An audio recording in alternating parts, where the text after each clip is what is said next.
Hello friends, નમસ્કાર. હું છું દિલીપ ગોહિલ. ફરી એકવાર આપની સમક્ષ ફંક્શન્સ લઈને આવ્યો છું. આજનો આપણો ફંક્શન છે રિઝલ્ટ. ઓકે ફ્રેન્ડ્સ, પછી તમને ડેસ્ક્રાઇબિંગ રિઝલ્ટ હોય, એક્સપ્રેસિંગ રિઝલ્ટ હોય, ઇન્ડિકેટિંગ રિઝલ્ટ હોય કે શોઇંગ રિઝલ્ટ હોય, પણ તમને શબ્દ યાદ રાખવાનો છે રિઝલ્ટ એક. હવે મેં તમને પહેલા આગળ વાત કરી હતી ફ્રેન્ડ્સ કે તમને આઈડેન્ટિફાઈ ધ ફંક્શન અથવા તો ફાઇન્ડ આઉટ અથવા તો ચૂઝ ધ ફંક્શન અને કમ્પ્લીટ ધ સેન્ટેન્સ, આ ત્રણ રીતે તમને પૂછાય છે. એની વાત આપણે આગળ કરીએ છીએ. તો તમારે એક જ શબ્દ યાદ રાખ્યો અહીંયા કયો શરૂઆતમાં કે રિઝલ્ટ. અર્થ થશે ફ્રેન્ડ એનો રિઝલ્ટ એટલે કે પરિણામ. એટલે કે વાક્યની દ્રષ્ટિએ વાક્યમાં જ્યારે આપણે જોઈશું તો એનો મીનિંગ થાય છે એટલું બધું કે જેથી કરીને. હા, અર્થ હકાર અથવા તો નકાર હોઈ શકે છે. મોટા ભાગે નકાર અર્થમાં આ વાક્ય તમને પૂછાતું હોય છે.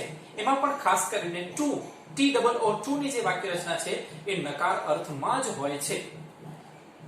અર્થ જોઈ જાઓ બધાનો ફ્રેન્ડ્સ. TOO ખાલી જગ્યા મૂકેલી છે, મતલબ કે ત્યાં કોઈક શબ્દ આવશે અને ત્યાં આવશે વિશેષણ. હું વાક્ય રચનામાં આગળ ડિસ્કશન કરું છું એની. પછી આવે છે TO2.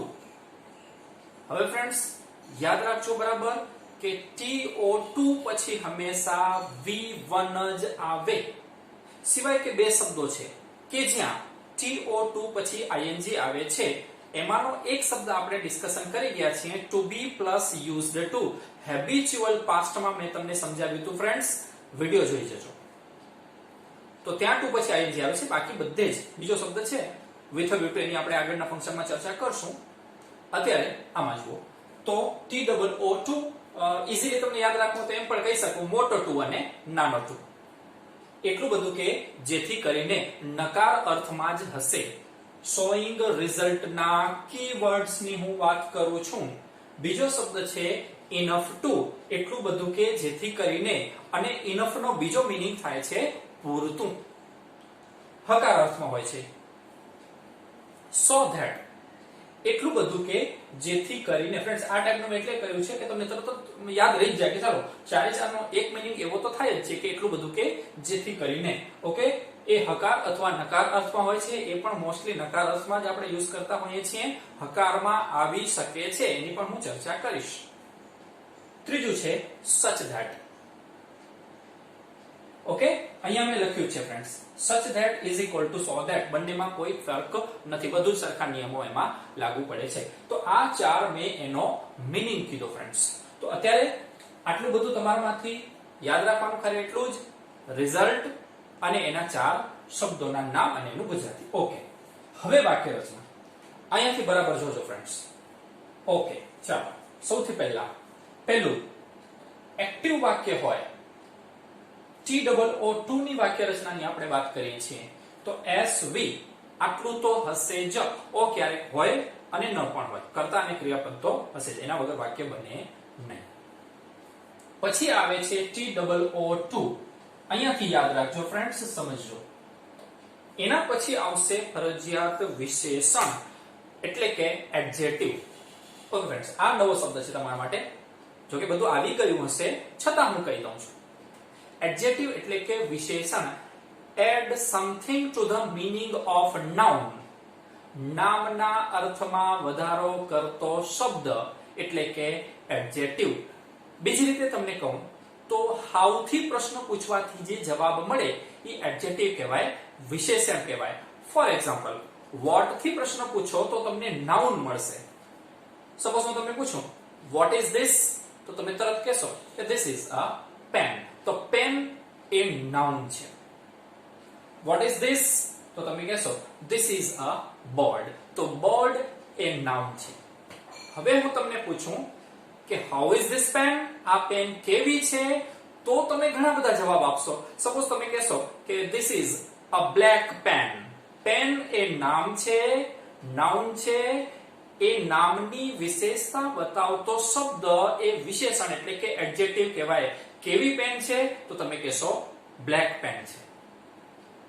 ચીપ સસ્તી છે, કોસ્ટલી મોંઘી છે, ગુડ સારી છે, બેડ ખરાબ છે, ન્યૂ નવી છે, ઓલ્ડ જૂની છે. તો આ બધા એના વિશેષણો થશે. How is this board? Board કેવો છે? તો તમે કહેશો રેક્ટેંગલ છે કે સ્ક્વેર છે કે ગુડ છે કે બેડ છે કે ઓલ્ડ કે ન્યૂ કે આ બધા જ એના વિશેષણો થશે. ઓકે, તો ફરજિયાત ત્યાં વિશેષણ આવશે જ. વિશેષણ સમજવું પડશે ફ્રેન્ડ્સ તમારે. ઓકે, એના પછી TO2 અને 2 પછી હંમેશા V1. ઓકે, પેસિવ વાક્ય રચના હશે ત્યારે એક્ટિવ પેસિવ ફ્રેન્ડ્સ જોઈ જજો. મેં 2 વિડિયો ખાસ એના મૂકેલા છે. એક 38 મિનિટ સમથિંગ નો છે જેમાં ડીપલી ડિસ્કશન કરેલ છે અને એક 15 મિનિટ નો છે કે જેમાં તમે બધું જ ક્લિયર થઈ જાય. તો આ બંને વિડિયો ફ્રેન્ડ્સ તમે જોજો ખાસ. ઓકે, તો પેસિવ વાક્ય રચનામાં SV TOO2 વિશેષણ અહીંયા સુધી હશે જ. હવે જ્યારે પેસિવ વાક્ય હશે ત્યારે ત્યાં તમારે મૂકી દેવાનું છે ટુ બી અને કોઈ પણ પેસિવમાં V3 આવે અને આવે જ. ઓકે, ત્યારબાદ ઇનફ ની વાક્ય રચના. SB એડજેક્ટિવ એટલે કે વિશેષણ હશે જ. ઓફ ફ્રેન્ડ્સ કે વિશેષણની હવે તમને ખબર પડી ગઈ હશે. સપોઝ તમે કહો બોય છોકરો કેવો, તો ગુડ, બેડ, નોટી, ક્લેવર, ડલ. ઓકે, આ બધા એના વિશેષણો થશે. ઓકે, તો એડજેક્ટિવ પ્લસ ઇનફ ટુ અને ટુ પછી ફ્રેન્ડ્સ મેં તમને કીધું એમ જ હંમેશા V1. ત્રીજું વાક્ય જુઓ, so that. ફ્રેન્ડ્સ ખાસ સમજજો, TOO2 અને so that આ બે માંથી એક વાક્ય તમને પૂછાતું જ હોય છે એક્ઝામ્સમાં. so that. ઓકે, ચાલો SV પછી આવશે so, પછી આવશે વિશેષણ એડજેક્ટિવ, પછી આવશે that, પછી આવશે નામ અથવા સર્વનામ. મોટા ભાગે સર્વનામ આવે છે. હવે ફ્રેન્ડ્સ અહીંયા સમજજો, can અથવા could પછી ફરજિયાત not એટલા માટે કે આપણું વાક્ય નકાર હોય છે. મોટા ભાગે હકારની પણ હું વાત કરીશ, તો એમાં આપણે not લખવાનું નથી, નેચરલી છે નકાર વાક્યમાં. ઓકે, તો can અથવા could આ બે માંથી એક. હવે તમે જાણો છો ફ્રેન્ડ્સ કે આગળનું વાક્ય જો વર્તમાન કાળનું હશે તો અહીંયા can આવશે અને આ વાક્ય ભૂતકાળનું હશે તો અહીંયા could આવશે. Not plus V1. Can, could, may, might, will, shall, should, would, must આ બધા જ ઓક્ઝિલરીઝ છે. એની સાથે હંમેશા V1 આવે જ. સિવાય કે એ વાક્ય પેસિવ હોય તો તમે જાણો છો પેસિવમાં હંમેશા શું આવશે? V3. ઓકે, ત્યાર પછીનું વાક્ય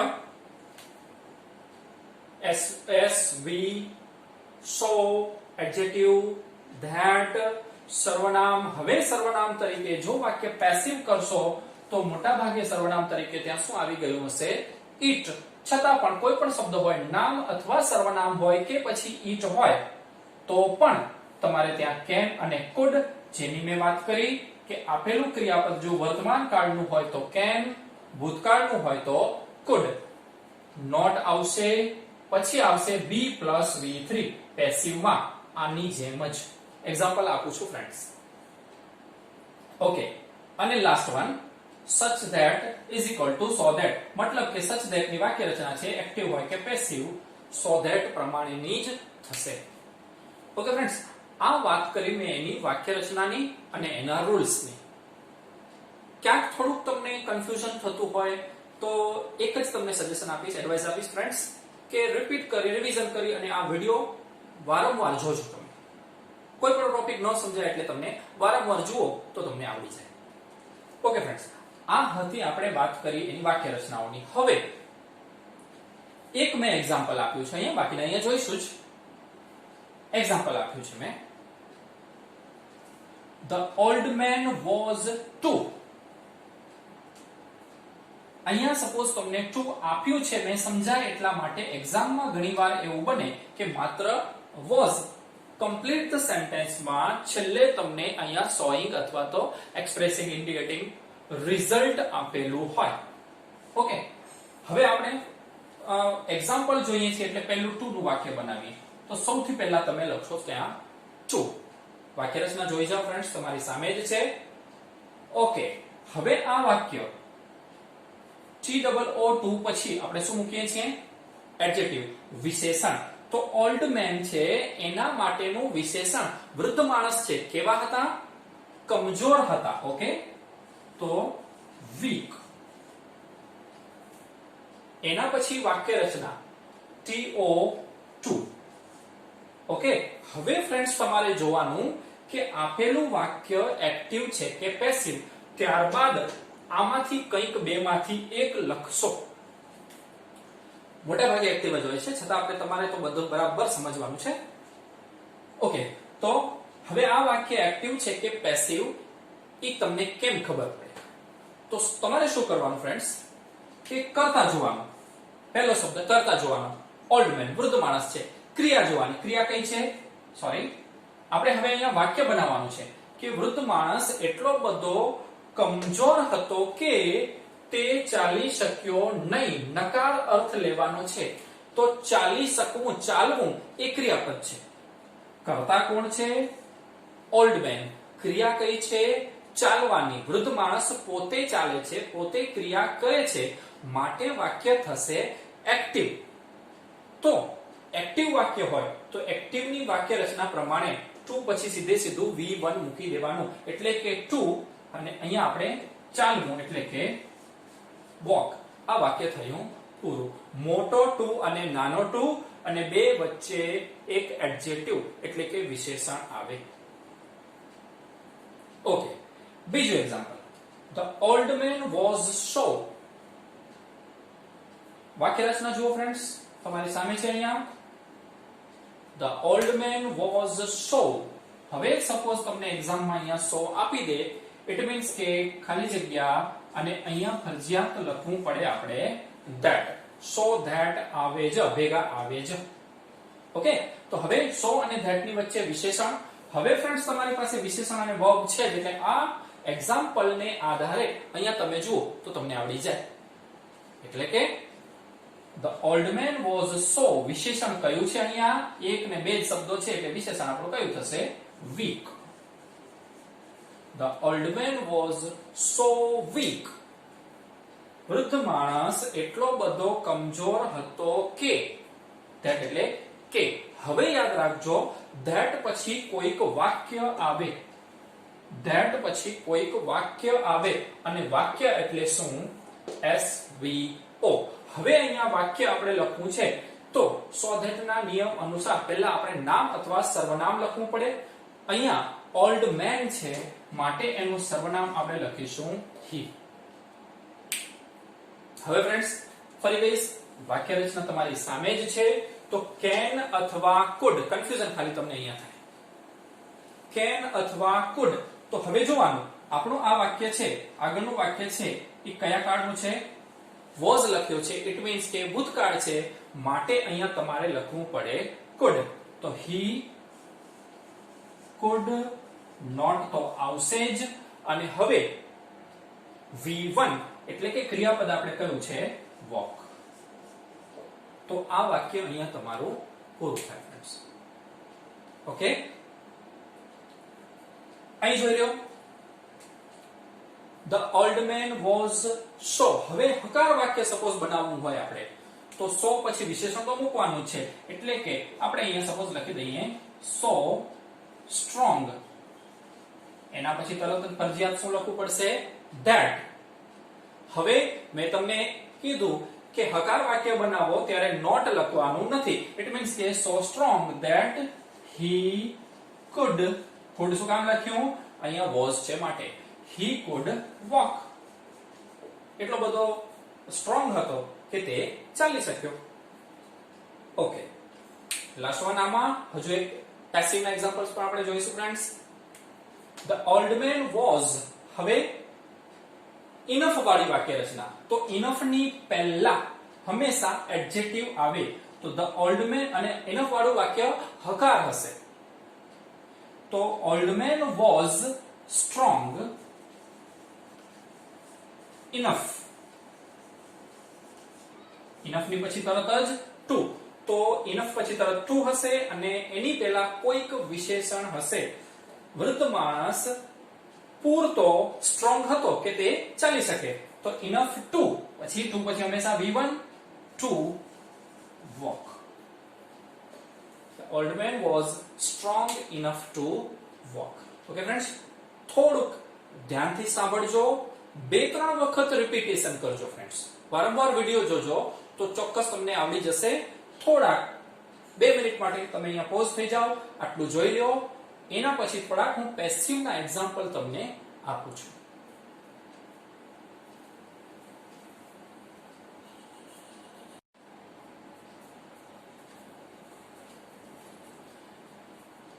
ઓકે ફ્રેન્ડ્સ, હવે એક એક્ઝામ્પલ આ લઈ લઈએ, પછી તમને પ્રેક્ટિસ માટે હું આપું છું.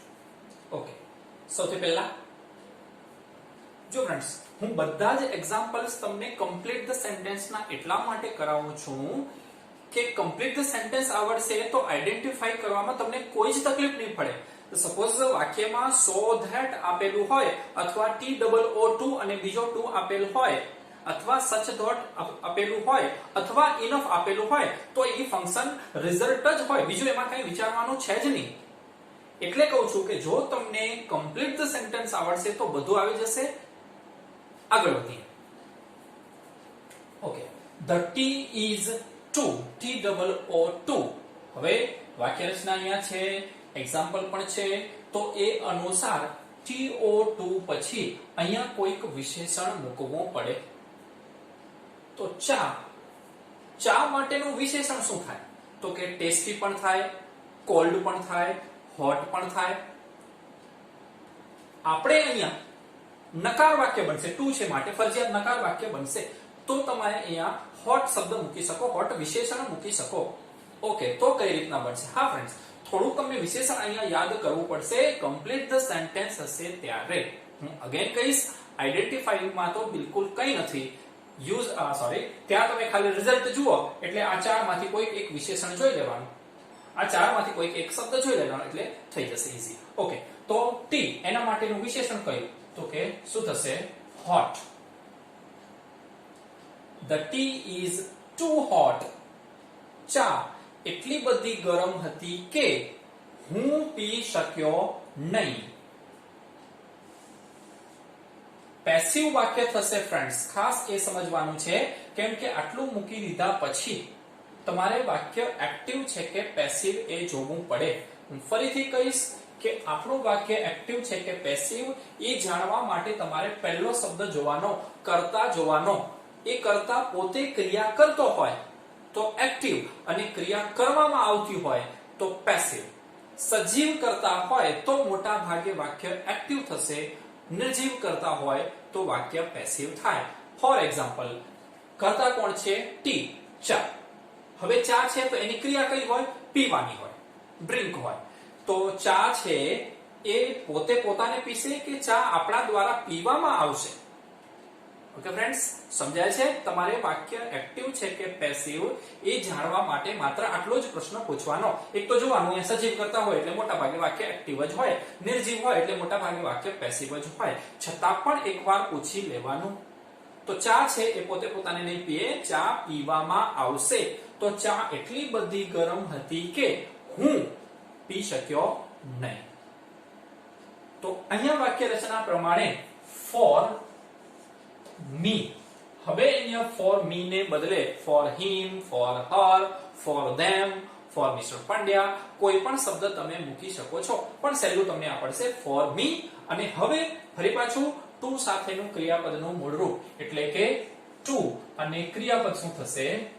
Drink. The tea is too hot for me to drink. ચા મારા માટે એટલી બધી ગરમ હતી કે હું પી શક્યો નહીં. આ જ વાક્યને તમે બીજી રીતે પણ કઈ રીતના બનાવી શકો? તો અહીંયા તમારી સામે એક્ઝામ્પલ છે જ. તો the tea is too વિશેષણ hot. હવે અહીંયા સીધું ટુ વાક્ય રચના જુઓ ફ્રેન્ડ્સ, પેસિવ હશે ત્યારે વાક્ય રચના to be અને પ્લસ V3 તો ડ્રિંક છે એનું શું થઈ જશે? ડ્રંક થઈ જશે. એટલે કે the tea is too hot to be drunk. હવે આ બંને વાક્ય ફ્રેન્ડ્સ એટલા માટે તમને કીધું છે, તમે તો એક જ કમ્પ્લીટ સેન્ટેન્સમાં આટલું યાદ રાખો તોય ચાલે, પણ સાયન્સમાં અને બીજી બધી કોમ્પિટિટિવ એક્ઝામ્સમાં જ્યારે તમને 4 ઓપ્શન આપેલા હોય ત્યારે ક્યારેક એવું પણ બને કે આ ઓપ્શન તમને આપેલો જ ન હોય, એને બદલે 3 ખોટા અને એક ઓપ્શન તમને આ આપ્યો હોય કે હોટ એટલે કે ટુ હોટ ટુ બી ડ્રંક, તો તમને ખબર પડવું જોઈએ કે TOO2 અને વાક્ય પેસિવ છે માટે ટુ બી પ્લસ V3. ઓકે, એ જ વાક્ય અહીંયા 100 આપી દીધું એટલે ફરજિયાત તમે જાણો છો કે ત્યાં that આવે જ. હા, 100 પછી પહેલા આપણે શું લખવું પડે અહીંયા વિશેષણ. હવે વિશેષણ અહીંયા તમારી સામે છે ફ્રેન્ડ્સ. આ એક્ઝામ્પલ, આ વાક્ય રચના એને આધારે જ તમને ખબર પડી જવી જોઈએ. અહીંયા આપણે શું લખશું? hot. The tea is so hot. so આવી ગયું માટે ફરજિયાત તમે શું લખશો ત્યાં? that. ઓકે, હવે ફોર મી છે, વાક્ય પેસિવ છે માટે અહીંયા તમારે કર્તા તરીકે શું મૂકી દેવાનું? I. બાકી બધું સેમ, એટલે કે જોઈ લો વાક્ય that, પછી સર્વનામ તરીકે I મૂક્યું. can not અથવા તો could not, આ બે માંથી એક તમને ખબર પડવી જોઈએ. મેં અગાઉ પણ કીધું એમ can લખવું કે could એ તમે આગળના વાક્યને આધારે નક્કી કરશો, એના કાળને આધારે નક્કી કરશો, અને આપણા વાક્યનો કાળ વર્તમાન કાળ છે, is એમ are હોય એટલે વર્તમાન કાળ છે માટે ત્યાં આપણે લખશું can. not વાક્ય રચના જોઈ લો, અને V1 ક્રિયાપદ કયું છે? drink.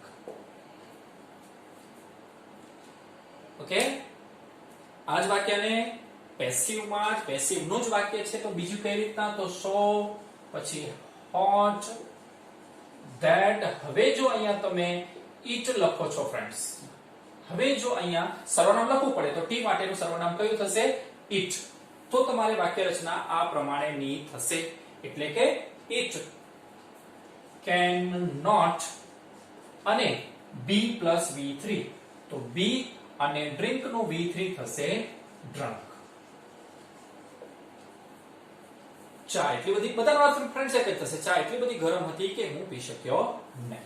ઓકે, હવે લાસ્ટ વન ઇનફ ની વાક્ય રચના. તો ઇનફ ની વાક્ય રચનામાં ઇનફ ની પહેલા શું હોવું જોઈએ?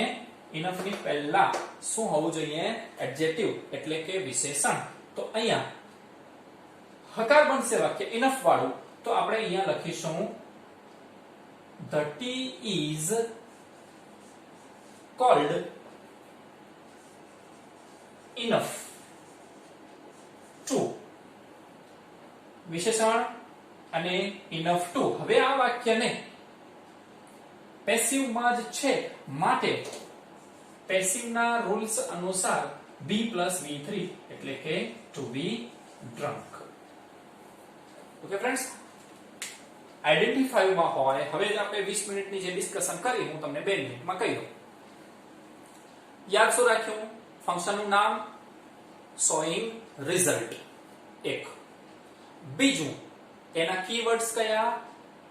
તો TOO2 અને નાનો 2 એટલે કે મોટો 2 અને નાનો 2, enough to, so that અને such that. આ એના કીવર્ડ્સ થયા. એની વાક્ય રચના થોડીક ડિટેલથી તમે વારંવાર જોજો, અથવા ફ્રેન્ડ્સ તમે આ એક્ઝામ્પલ એક જ યાદ રાખી લ્યો તો પણ આ એક્ઝામ્પલમાં પછી તમારે વર્ડ ફેરવવાના હોય, બદલવાના હોય, એને બદલે જે પૂછાયું હોય તે. ઓકે ફ્રેન્ડ્સ, હવે આના જેવા જ બીજા એક્ઝામ્પલ્સ હું તમને આપું છું કે જે તમારે જાતે કરવાના છે.